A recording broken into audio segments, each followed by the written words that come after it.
I'm continuing with the day 4, the second part. I've already did it and I have the video uploaded. However, I definitely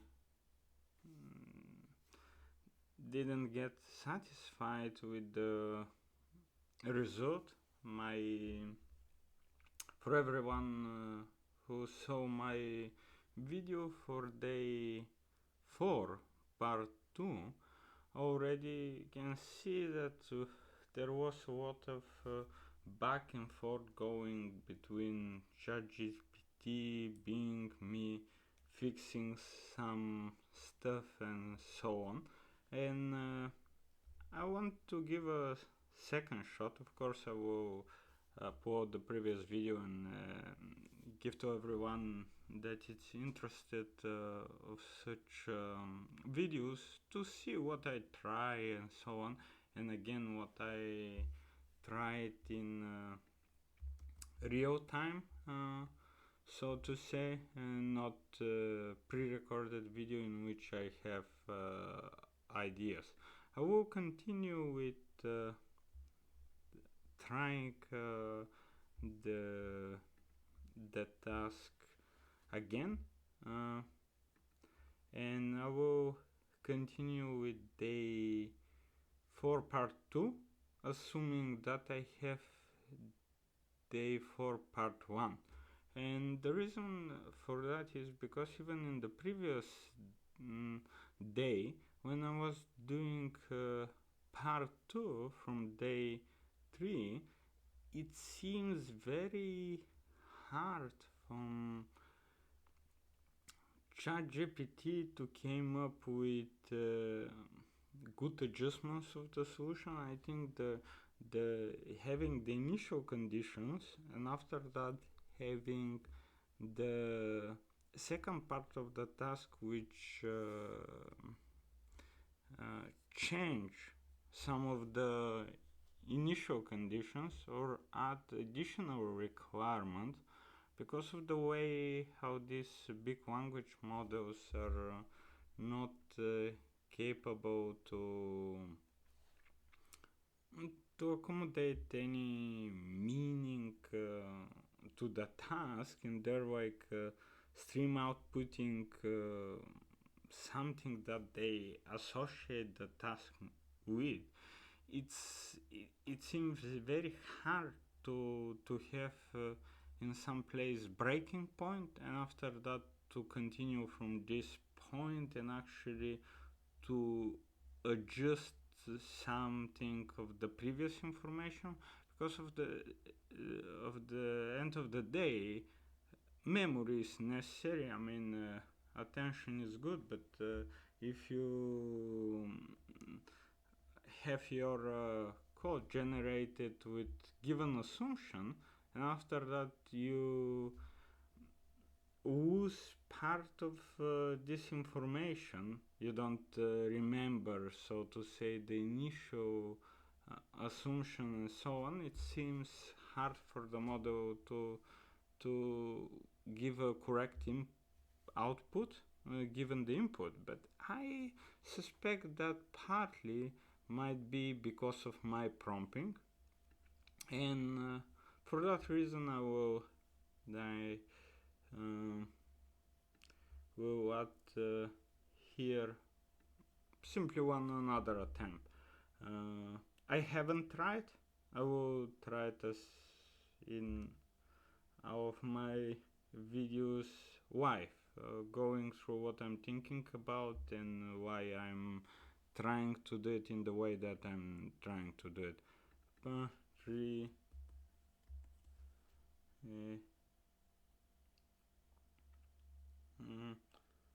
Part for revisit. The starting point is for me the approach that I had up here. Thankfully I have deleted the initial code. In the first 2 and 3 days, especially the first 2 days, because the tasks were, as you can see here, relatively simple. The description I was giving on the second day always the structure of the first day, including the final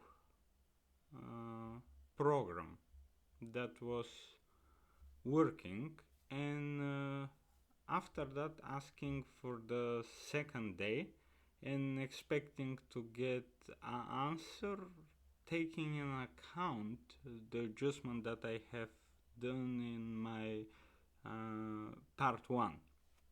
The reason was because I wanted to have a similar code structure that I was familiar with, and also to avoid these steps. If you have seen my videos from this time, I needed specifically to require the input to be from a file instead of hard-coded values and stuff like that. However, now when I'm attempting this prompt, I'm planning actually to not do that and simply to have the questions, and including this information as I did here, to have the information for the requirement and to reading from a file as instruction, and to simply completely remove this part. Everything after that, not giving examples, simply appending to the description of the problem, so to say part 2, and saying that I want to get the program that it's required from part 2, and let's go through and see how that will work. And of course I have additional plans what to do if that doesn't work, but let's give a simple shot. We have here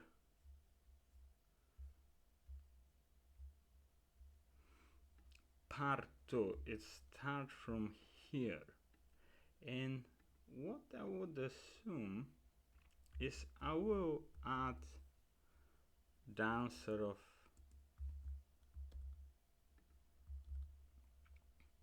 part 1 in the same way how it's added here, and we'll simply go and add part 2,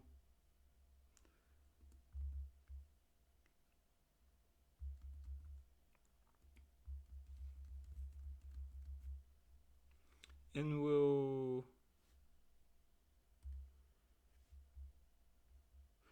and here please write me a Go program that solves part 2.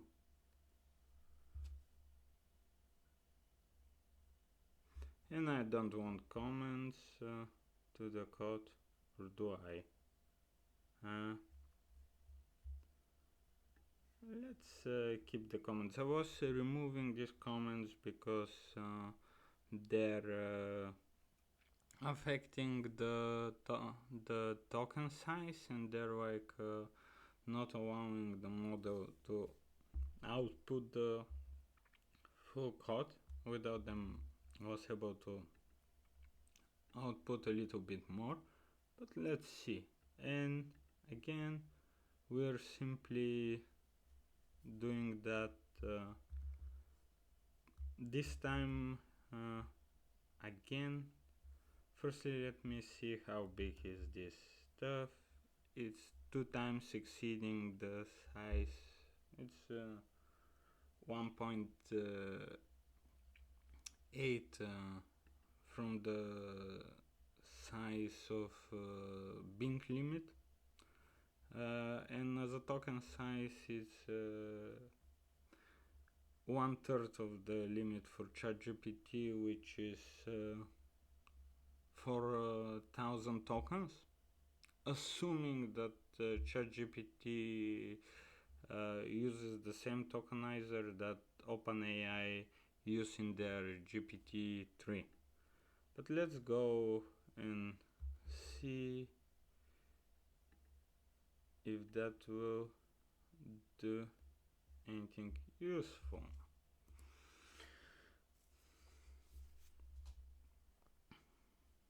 Cons, diagonals.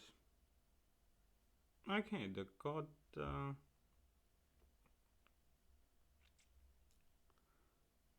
all marked.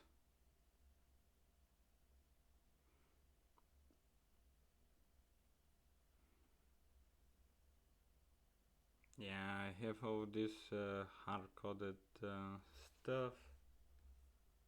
Doesn't have the comments, but already I can see that here for marked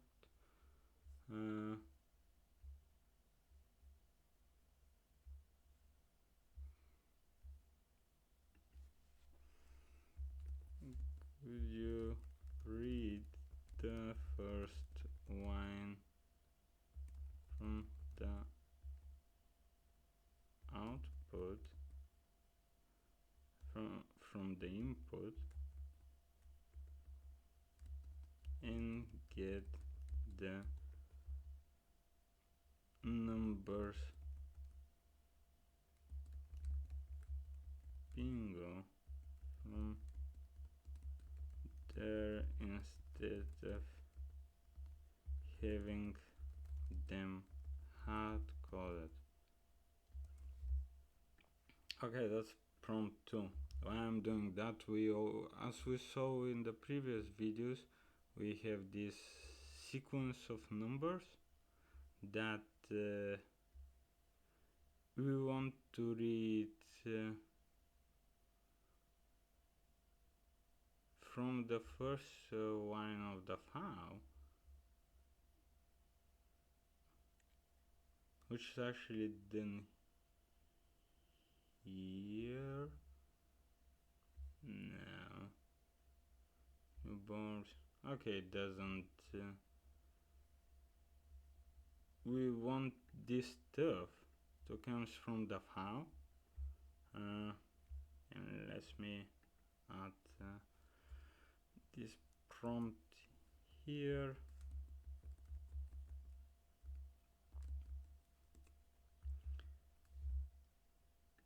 Let me connect it here. Probably for debugging purposes, I actually will grab in the code.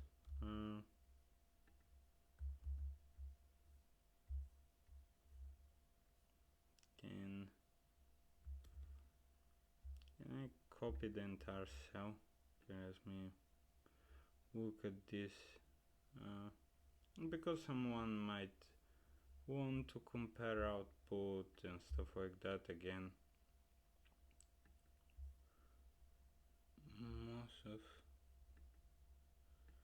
is that complicated wrapped paragraph. Beautiful.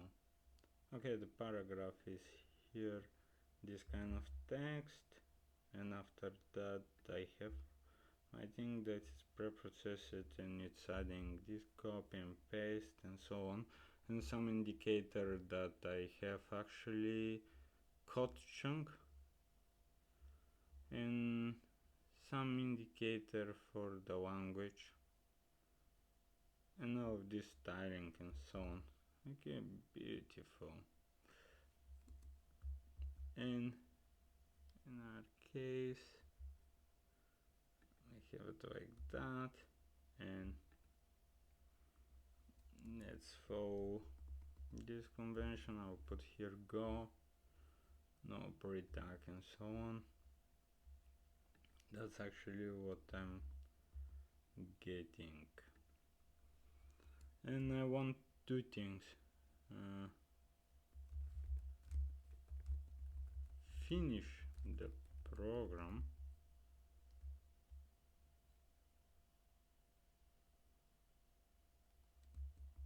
above and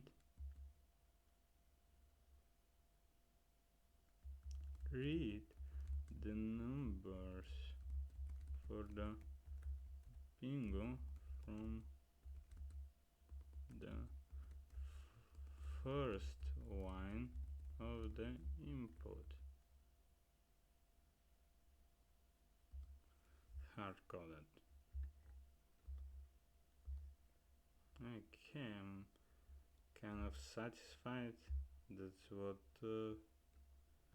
Copilot is suggesting me. Sounds reasonable to me. Let's replace my input and see if we'll get something out of that. Okay, completely different. Mark numbers, column rows, diagonals. Okay,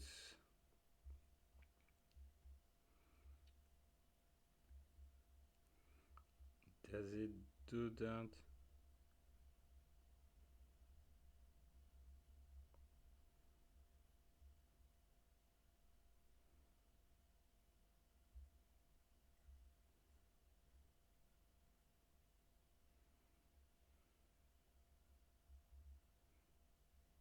Okay, it's completely different program, but at first glance seems to do what would be expected. Answers we got everywhere.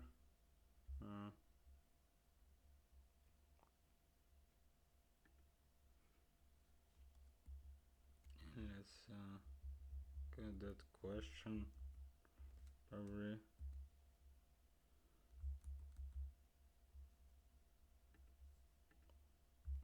And now we have our input again. We'll do that with this ref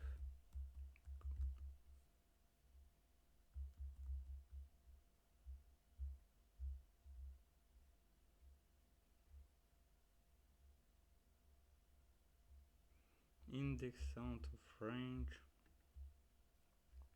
on line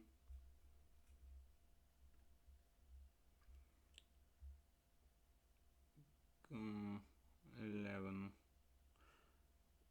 when is doing okay, it's again skipping. As you remember in the previous time I needed to add this removing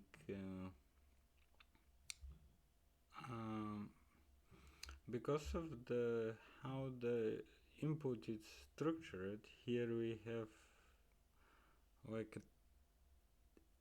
empty space padding to be aligned to one column. Here we have like a 2 instead of 1 and so on, and make it harder to parse. What I was doing is I did this change by myself on the previous examples. I simply trimmed the leftover empty spaces or at the beginning of the row. I replace all the two empty space in a sequence to one, and after that I split the numbers and so on, and having this only when it's not empty line to parse. I think that part of the code exists already. However, here I can see this kind of mistakes it's repeating. Let me try to give some prompt. Let's before to hurry up to have it to the final one. Let me add here not get going you get error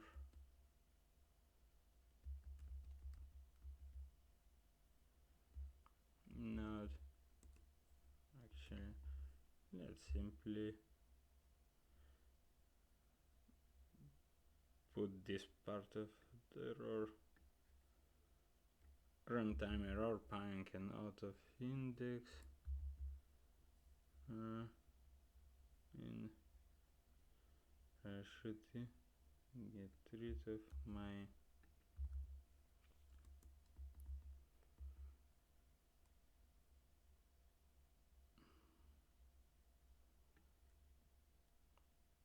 let's hit like that dot. I mean, it's not super secret, person can find it, but anyway.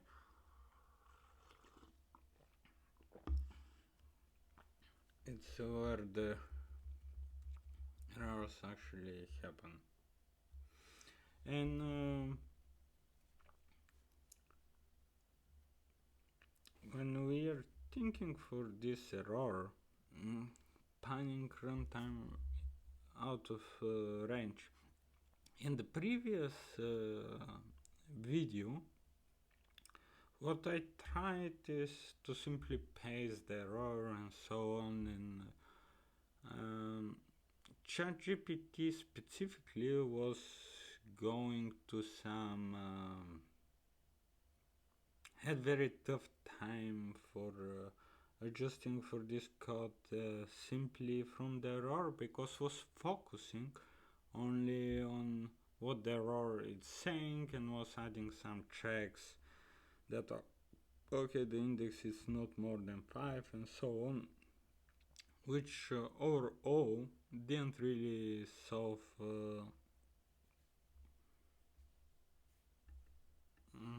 we got error.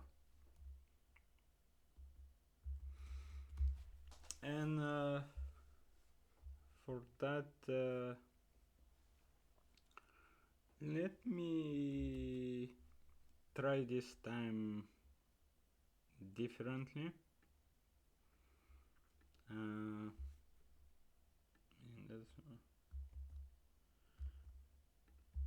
And instead of do prompt 3 is no, in my prompts I had them like that, prompt 3.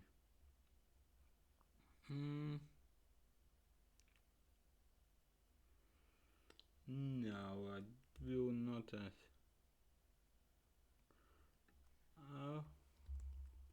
looking at the code,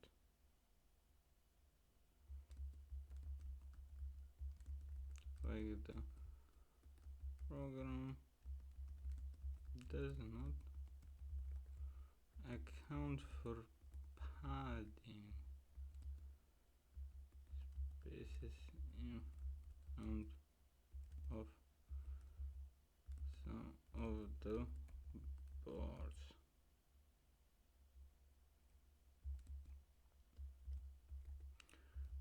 Could you fix that? Example.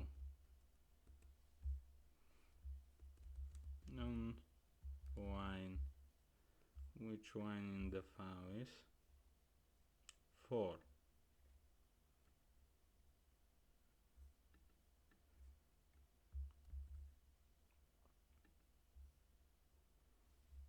On wine 3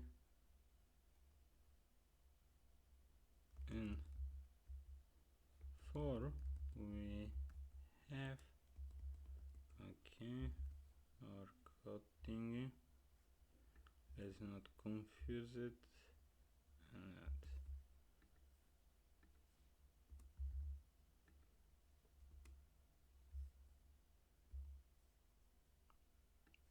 3 to 5. Let's give a little bit more. Yeah, the row of them are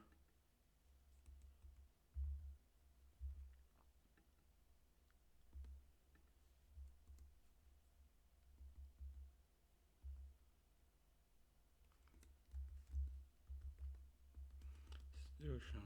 I would like to trim the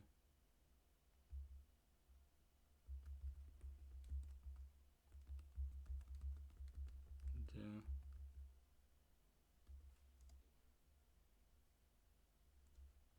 in place double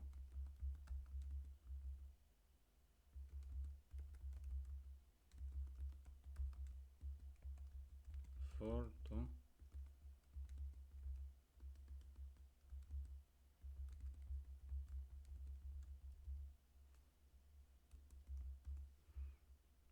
Okay, let's see what this prompt give us. We're describing what we think is the problem.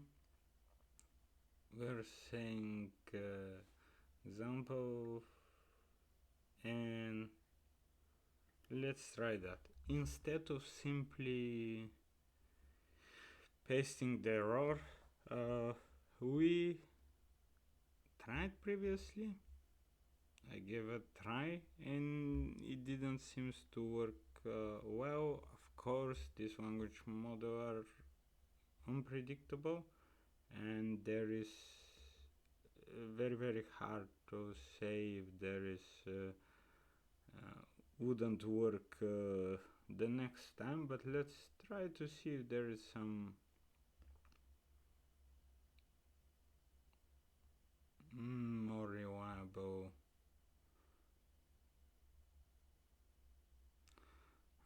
trim space. Not completely so on this trim space.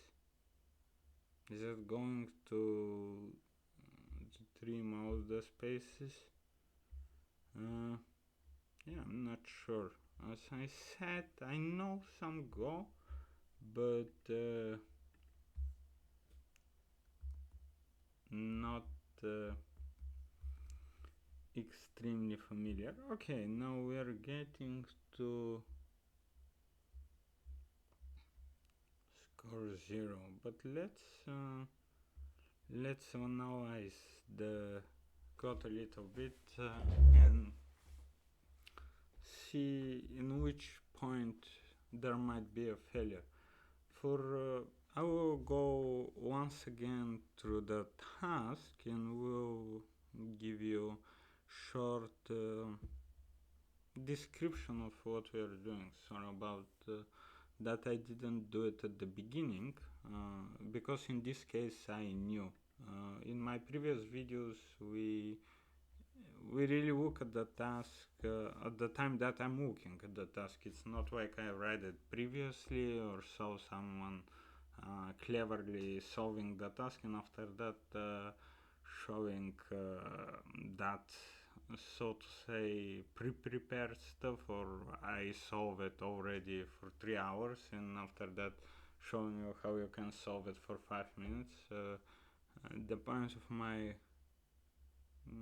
videos is not that. It's clear that you can find much better solution, more compact, more performant in your favorite language for advent of code. For me it's more exploring how to use ChatGPT, some other tools, Bing, and eventually probably making calls to the OpenAI API. I just saw that they release it. I've used some of their previous models, but that's probably later to come. At the moment, to focus on this task, in day 4, we're given, in the first part of the task, we're given bingo board and input. We have here the example 3 boards, and on every round we're getting one of the number and playing bingo. All the boards are checking, okay, where is my 7, where is my 7, it's here, as demonstrated here. After that, for 4 we are marking them as having this number up to the moment in which to one of the board there is complete row or complete column. I haven't played Bingus, but that seems to be the rules, or at least that are the rules of our challenge. However, in the second road, what we're trying to do is not anymore to find which board will win first, but instead we're trying to find the board that is going to win last. And after that we calculate what's the score for this board at that moment of time, and we get that as input for our puzzle answer. That's simply the logic of the game. Here, if we go to our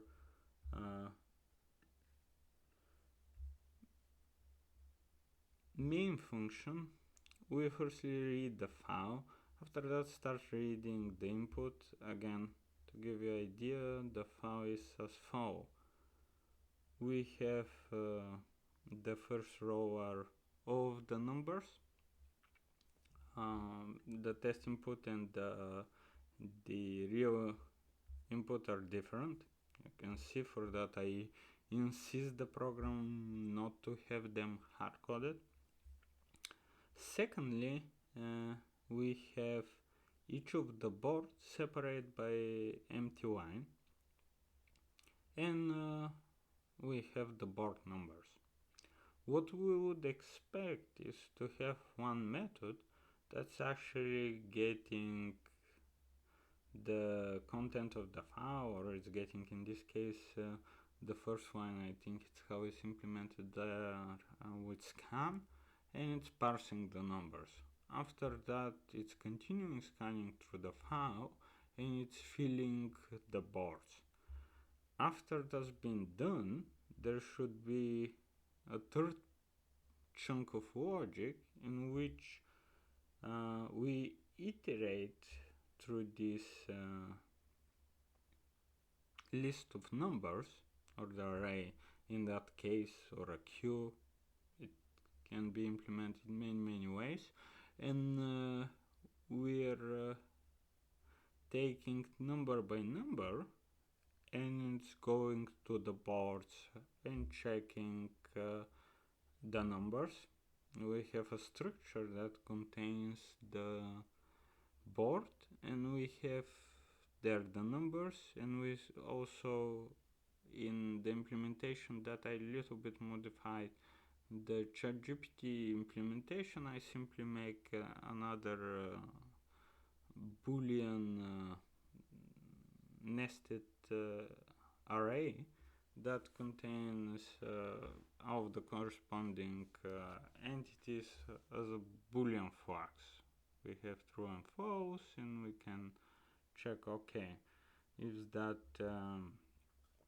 marked or not, is it true, and so on. And we have at the end one method which, based on a given board, was able to give us, okay, this board is solved. Second, sorry about that. It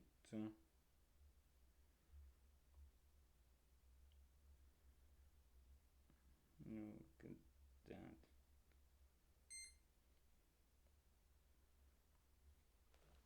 We were looking at the board and checking if the board have complete row and column, and returning true if that was the case. Let's go step by step if that's what's happening here. We have our file, we are opening it, we are using buff.io, is input output buffered, we're scanning through the file, we have defined our board. Let's look simply our board. We have rows, we have columns, both are like nested structures, and we have diagonals. Why is that like that? I mean, make a little sense, but let's see if it's possible to solve the problem with this structure. Again, we will not try to optimize the code and so on, more to assume that ChatGPT writes correct code and simply try to fix some errors if there are. Now, what we do, we have this context.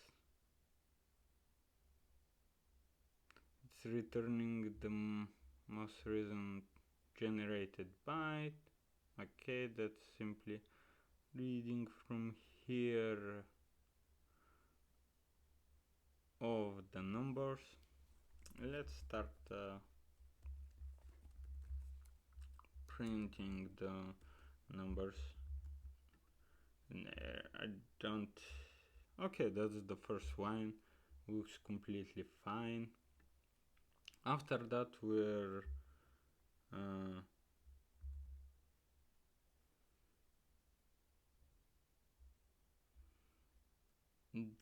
going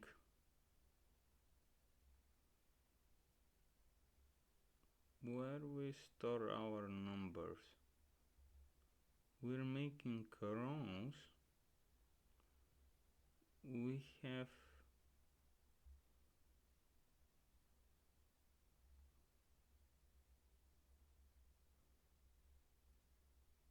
where did we pass our numbers? Did I delete something? Oh yeah. We are getting splitting our numbers,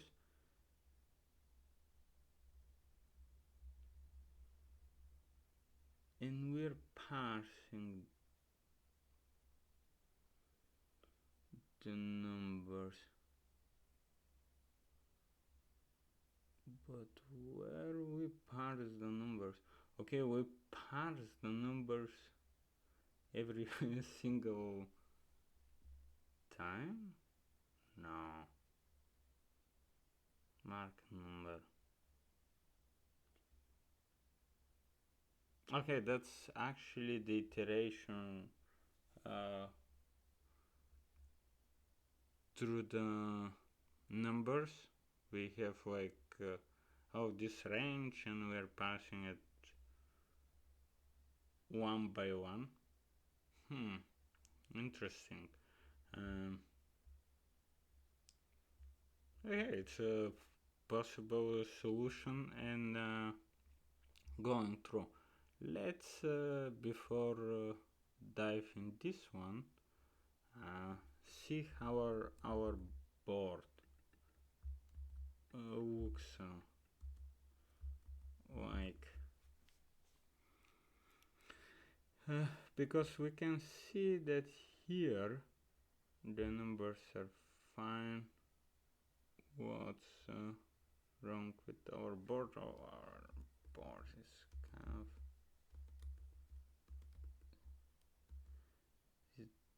pointers. 1 second. I can't print, and if I hit like that with plus, is that going to make anything better? Now it's still printing the address. That's the other. Okay, we have a board. Let's grab the first one.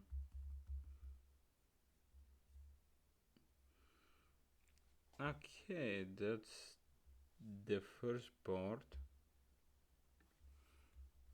Is that the way that we can get the key names? Yes. Our board has rows, has something called column. They're identical. Fine. It has diagonal, only one. It's from top leftmost to the bottom right going, if I'm not mistaken. Yeah, it looks correct. Parsing the board and fulfilling these rows in columns, I can see, and here the columns are really columns and the rows are rows. Okay, interesting approach. Probably in this way you will be able to check them easily. Very interesting, actually. I haven't thought of that, but for that it's using ChatGPT. It's not necessary that we'll write better code than you, but yeah, I mean, we'll write different code than you. Who is to judge which one is better? Let's continue. We were at that point with the print, and all of that seems fine. Now we're going through the iteration. Let's see if all the number whooping is fine. We have our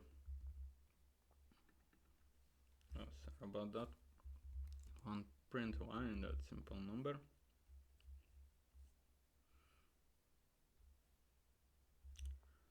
Oh, I want to do with the test, not to whoop. There's so much stuff. Okay, so let me go back to the description. In our test example, we should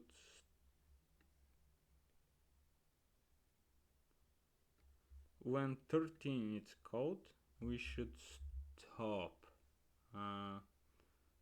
our iterator. Here we should stop on this number. We shouldn't have 6, 15, etc. Here it seems like we go to 1, which is the end of the array, which seems that we're simply whooping through everything.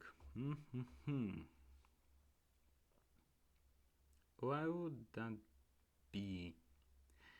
Oh, this beautiful go to. I mean, it's I was implementing the same things with break and so on, but needed to go here and get confused. Or if it's going here, is it skipping one number and so on? But I saw that ChatGPT simply use go to instead of break, which it's okay. You couldn't jump forward, but I mean, it's not so much difference when you want to break from more than one loop. Although have some restriction. Let's not get to details and try to judge this stuff. Okay, now what is our mark number doing? Because here we have chosen our number, and after that we're iterating through the boards simply to mark these numbers. Okay, 17, here is 17, 17 is here and here. That's good, but in which moment do we check? Okay, we mark our board, and our third board has a complete column. We don't need it. Like, we should pop it out.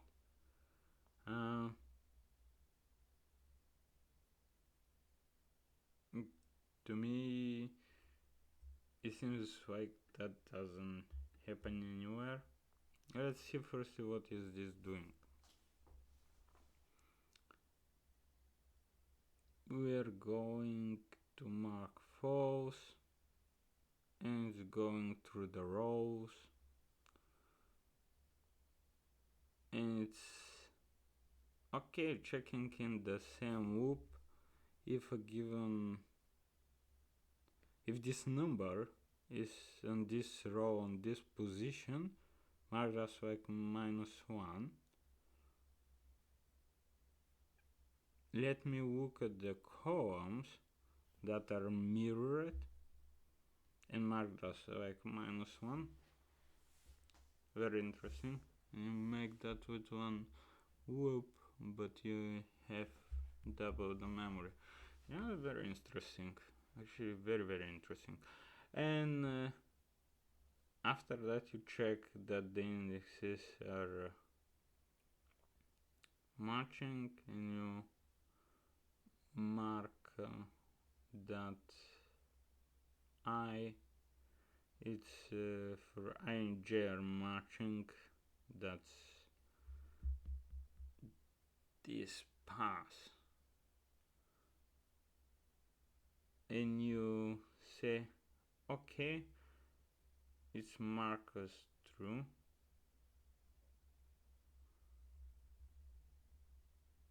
Where do you use this mark as true? You have this flag that you mark that. Unmarked rows. What is this doing?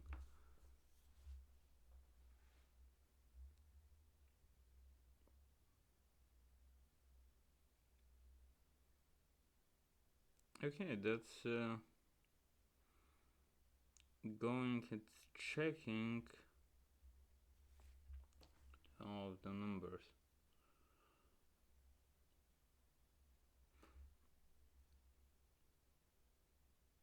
After you finish marking the row, you check, is this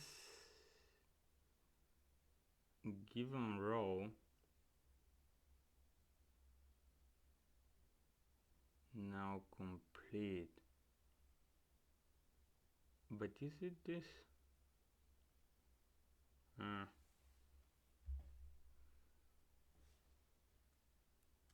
What is check?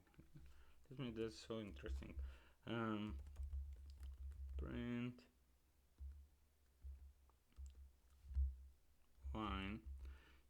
Here I'm checking. That's more and more interesting. Okay, my first row look as it is, the second not, and after that, okay, I can see now I get my 7, my row.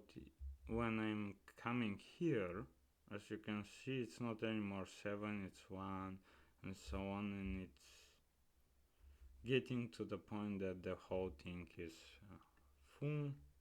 Absolutely very interesting.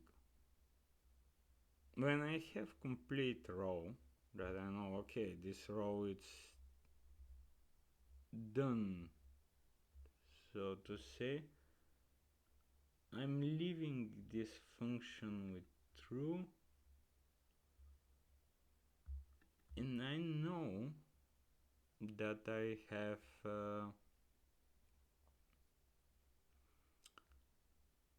complete row. Mm-hmm. Interesting. In this way, when I get from this mark number exit, I'll know, okay, this board is done. I can get rid of it. After that,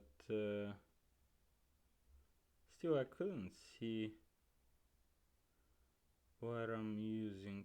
Okay, that's like a return bar. If I, okay, I'm starting from here. I'm checking if there is a complete row. I'm stopping the whole thing. I'm not continuing with the other one, and I'm saying true. If that doesn't happen with the rows, now because I fulfill the columns here in one pass, I'm going through this column and I'm checking is there complete column. Okay, that's fine, and if it's, I'm returning true. There isn't this pass for the diagonal, that it's one of them. However, in the description we have this part, diagonals don't count, which makes me interested of how we can, so to say, emphasize to such a kind of information. Is it there possible if we say in our instruction pay attention, diagonals don't count? Probably that's so to say useful information, because in our case I think it's relatively easy to extract this information to some degree, but yeah, I'm not sure. I will, when we go further in these days, I will try again that part one more time. Let me see where I was. Here, it's returning true and so on. We don't care for this diagonal. I mean, in theory, can make our thing false. Let's actually remove it, because we do not care for it. We can return it later on. However, when we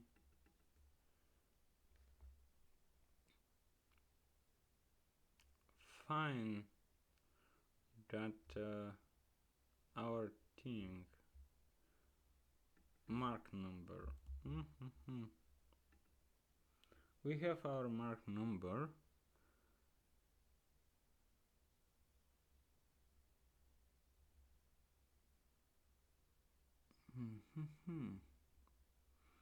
and at that moment we're stopping. Very interesting.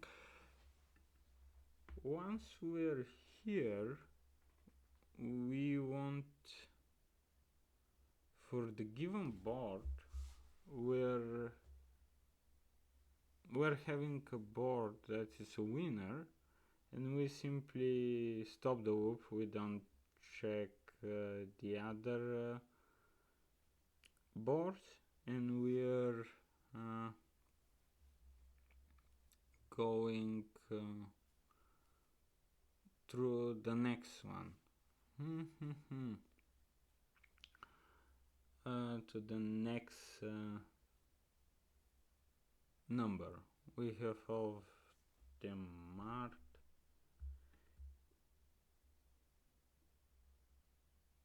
Is that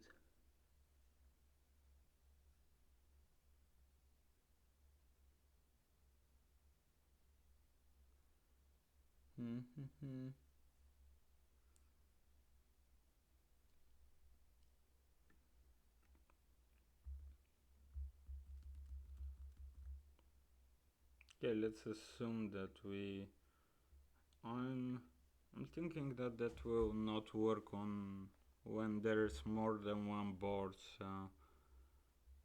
at the same time that are solving that, but yeah, let's not iterate too much on this logic. I think more or less it's working.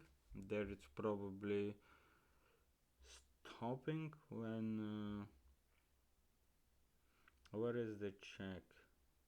I'm getting the rows and so on. I'm getting that's the entire board, and I'm getting a board that's complete, and I'm stopping for this iteration, and I'm not marking the following one, which is fine. That would be working, but I would imagine that probably we want to mark this number for the following one. Mark, because here what I'm thinking is that we're iterating in this row thing is our entire thing, and we're going row by row and column by column at the same time.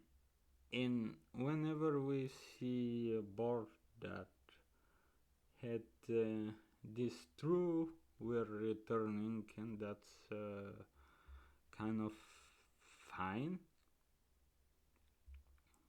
However, there is this part that because of the second part of the condition, we want not only to stop here, but we want to do for a following one of these marks where a given number appeared, and only then, similar to this loop for the column, to loop for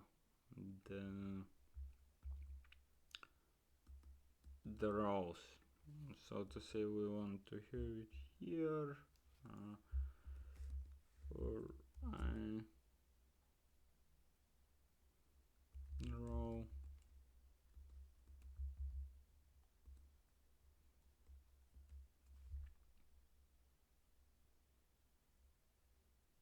We're marking all of them, and after that, if there is one, the first one we're returning true.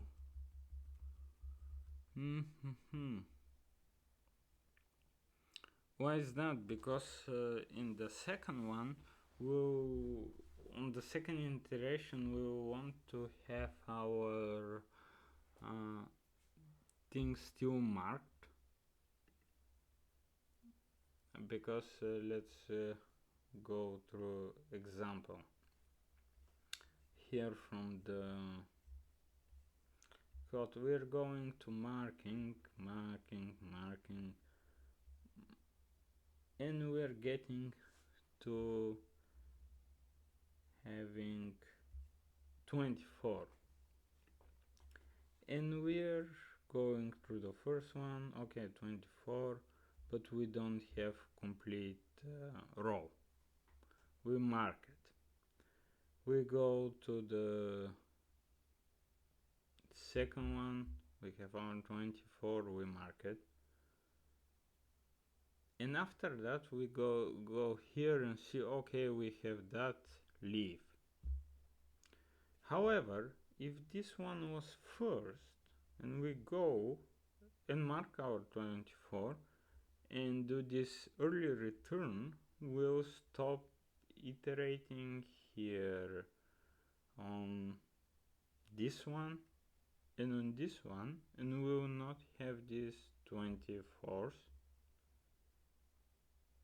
which I'm not sure in the rules of bingo, but I think that probably you would need to mark them if these players continue playing the game. Okay, they're marking their 24s. Okay, they don't win. This guy win first, signal first. But this one continue playing with each other. After 24, the following number is 10. Okay, let's look at 10. Here we can look 10 is here, 10 is here, and we already can see that if this one didn't have their 24 mark, they will never complete, for example, this row or this column. For that I move actually this mark after the iteration. That is the underlying logic. And so to say, I'm simply correcting the code and going through understanding it.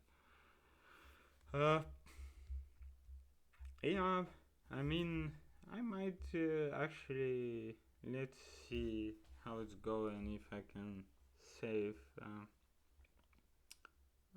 this one.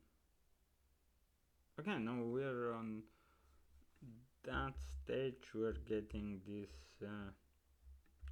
turns, and we're still getting our zero thing. While we're getting our zero thing, let's see how many times we're hitting here.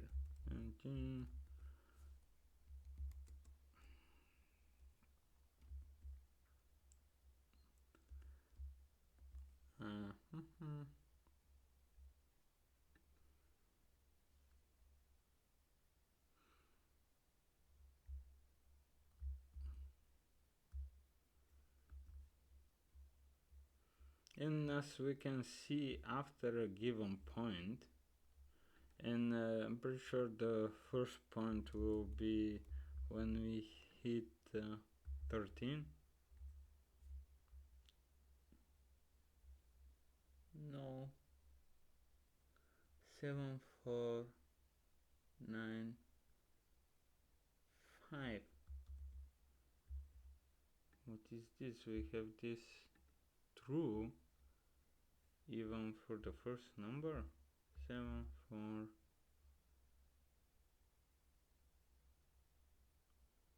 but mark number. But why would this return? That's returning true.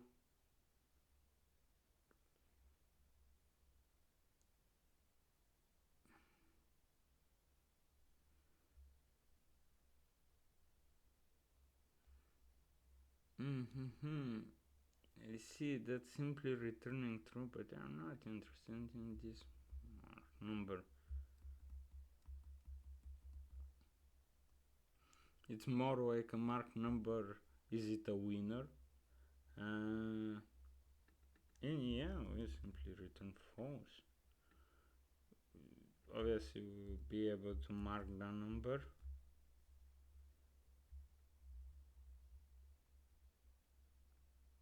Now it's claiming that we have a winner on 24th, which is exactly what was in our first part.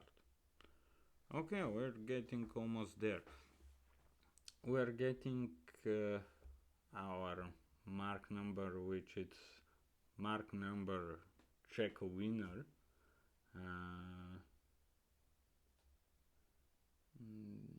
Because in the way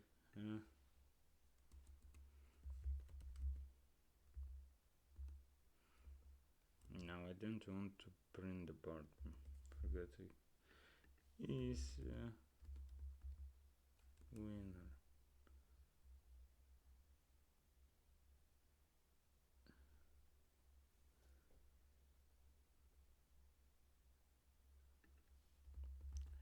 Find a winner. Okay. And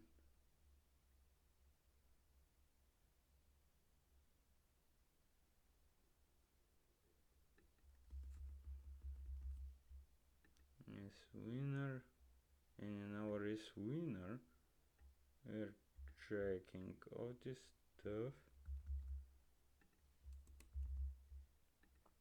Yeah, split it to 2 is winner. Boom. Nice.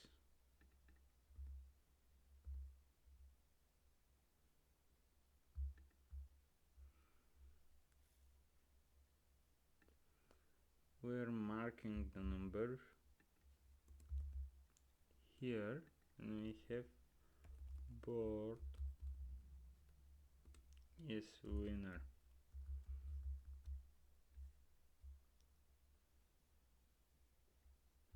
$24 blah blah blah 13. Okay, that's perfect. What's our problem is that we're not popping for this array as we saw in the previous solution that we asked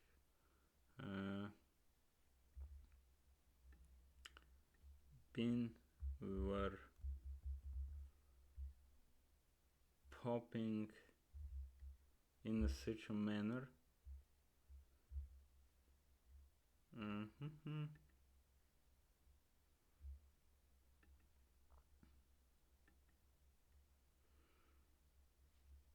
Here, when there is a winner, we actually want to get rid of the element, and we do that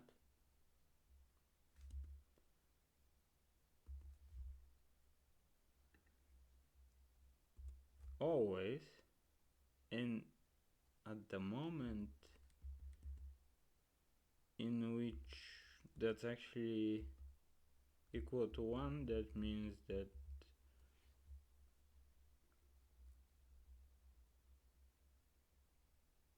we get rid of that.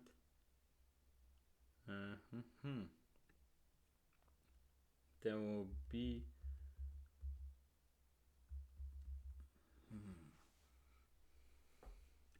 we need to find this one. Okay, we have a winner. When our boards are 0, we will not do the pumping. When it's not 1, let's do our pumping.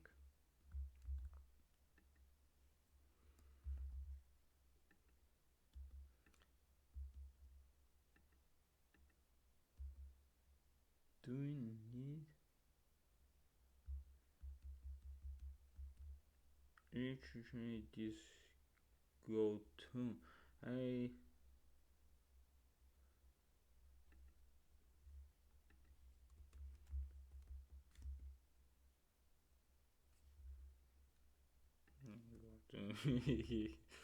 go to where we want to go. Exit.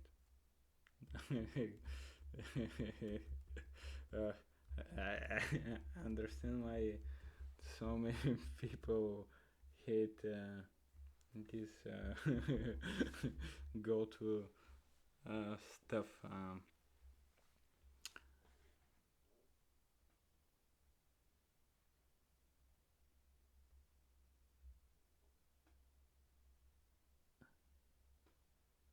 Do I get to hear? Uh,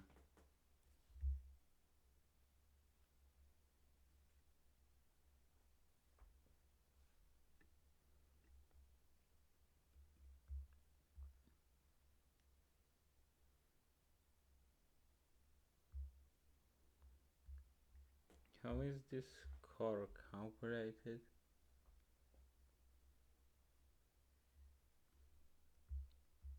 Is this number hard coded here to 0? Yeah, the whole thing.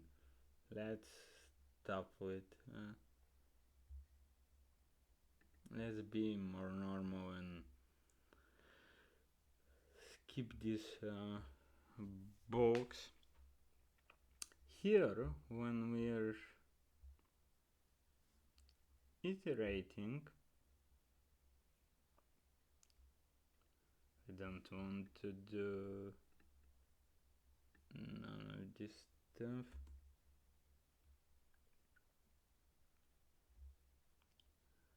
We want to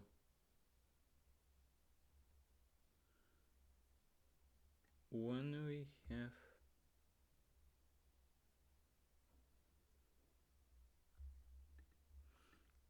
we want to get the score instead from our board because we have only one, which is win. Print ln and we can have return here. Forget about this stuff entirely. And here I think we need to put the number and it's about 0. Okay, and we are getting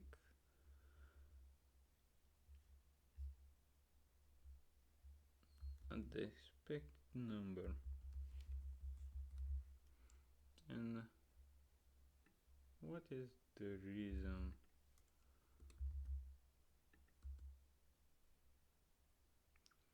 for this stuff? What's the number here? Whoa! Why? No, that's the wrong. Oh, where are you? 12. Much further down after 13.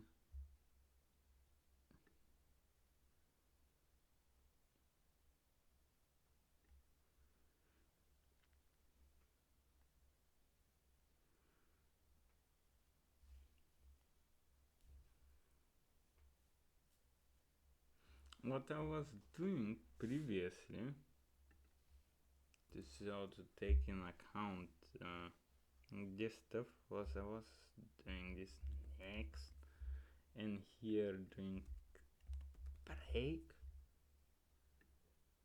instead of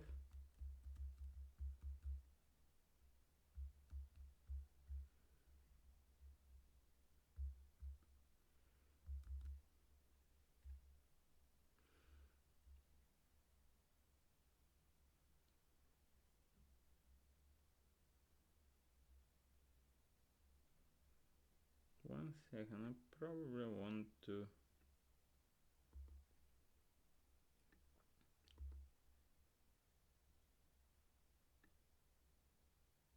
continue iterating.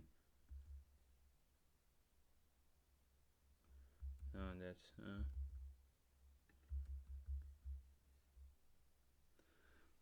because I don't want to skip a board. That was like a flawless assumption anyway. Sorry about that I skipped it. Okay, now that's another way of solving it. And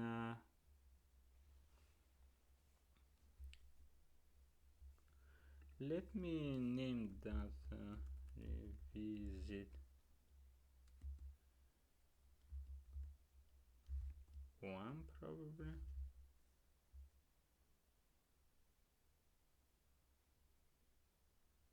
Revisiting 1. Revision 1. I think I will code like that. So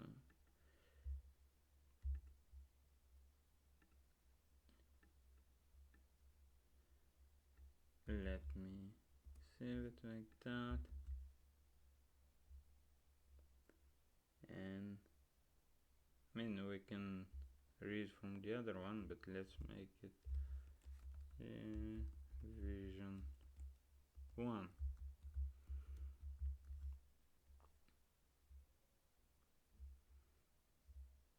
And input, just verify that that's actually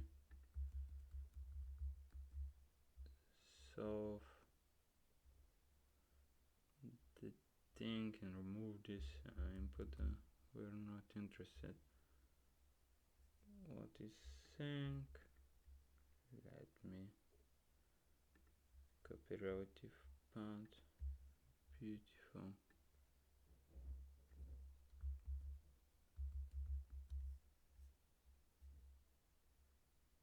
And it's going out of boundary. Interesting. And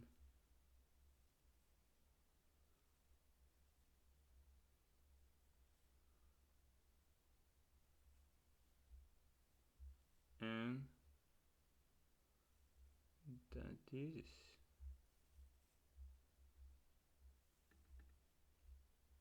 just because it's 1.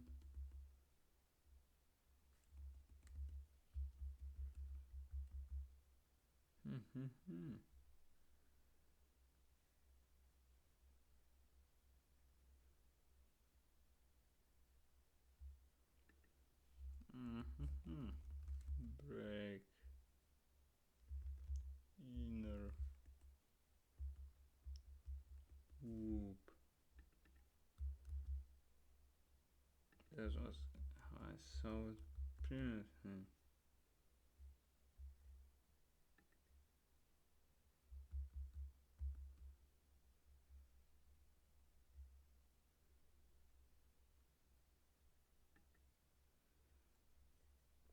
How I did my solutions.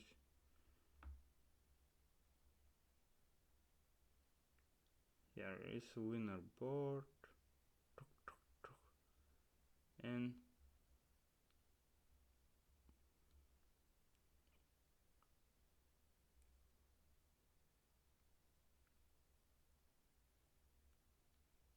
okay, I'll check and simply stop the completing at that moment. Oh, and every time I start from the beginning. I mean, yeah, I can't do it with. Can I do it with this? Oh no. Got to. No, it doesn't seem like it's fine. Be heavy. Let's do more of our favorite C programming.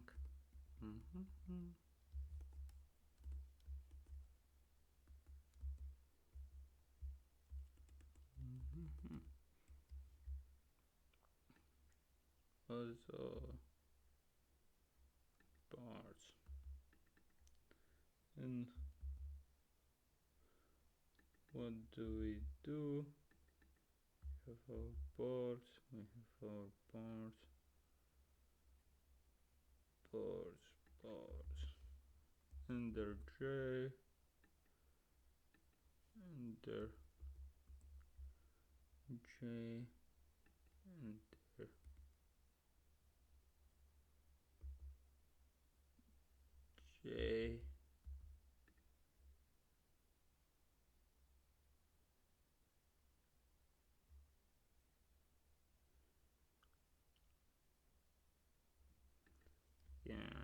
to do it like that.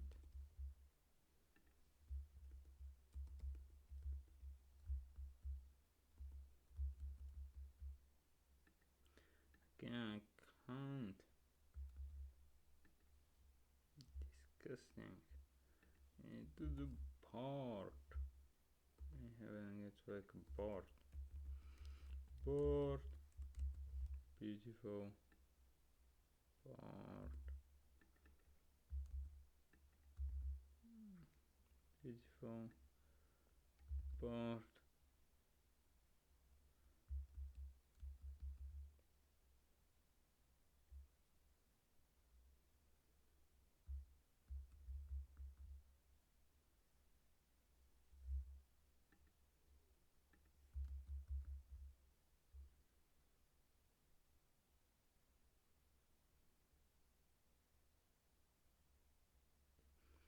Oh.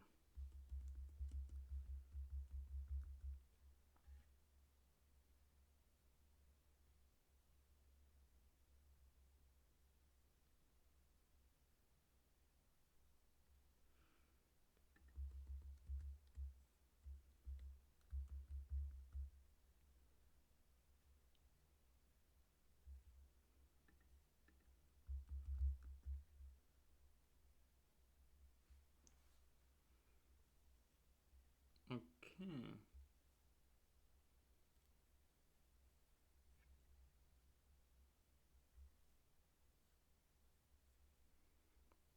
Where is this?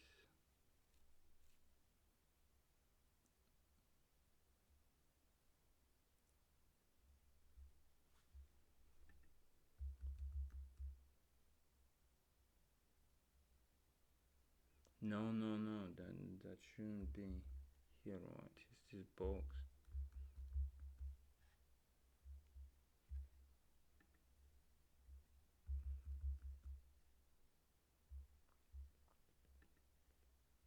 And that's the correct answer. After struggling a little bit, and I mean, I don't. I think that I can do the lookup. Can I do it like that?